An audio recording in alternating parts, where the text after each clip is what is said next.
NHA کے اعلی حکام نے بتایا کہ عالمی بینک نے راولپنڈی سے پشاور تک شاہراہ کی بہتری کے لیے نیشنل ہائی وے اتھارٹی کو 1 ارب 61 کروڑ روپے فراہم کیے۔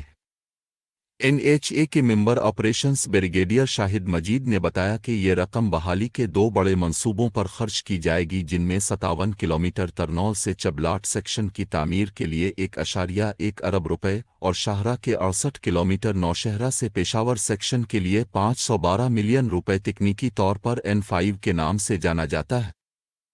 پروجیکٹوں پر کام پہلے ہی شروع ہو چکا ہے اور ترنول سے سنجانی تک تقریباً 3 کلومیٹر سڑک مکمل کر لی گئی ہے اور ٹریفک کے لیے کھول دی گئی ہے۔ NHA کے ایک عہدیدار نے بتایا کہ بقیہ حصے پلوں، فلائی اوورز اور انڈر پاسز کے ساتھ تقریباً 1.5 سال میں مکمل کر لیے جائیں گے۔ بریگیڈیئر شاہد نے کہا کہ N5 روڈ مکمل ہونے پر بہترین شاہراہوں میں سے ایک ہوگی۔ اس وقت شاہراہ انتہائی خراب حالت میں ہے، جس کی وجہ سے موٹر سائیکل سواروں اور پبلک ٹرانسپورٹ مالکان کو شدید پریشانی کا سامنا ہے۔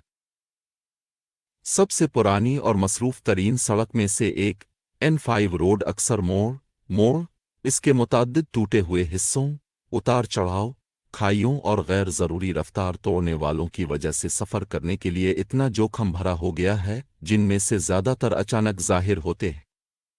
تیز رفتاری سے سفر کرنے والا موٹر سائیکل سوار اگر ایسی ناقص سڑک پر بریک لگانا پڑے یا اچانک رفتار کم کرنی پڑے تو اس کے حادثے میں ملوث ہونے کے امکانات زیادہ سے زیادہ بڑھ۔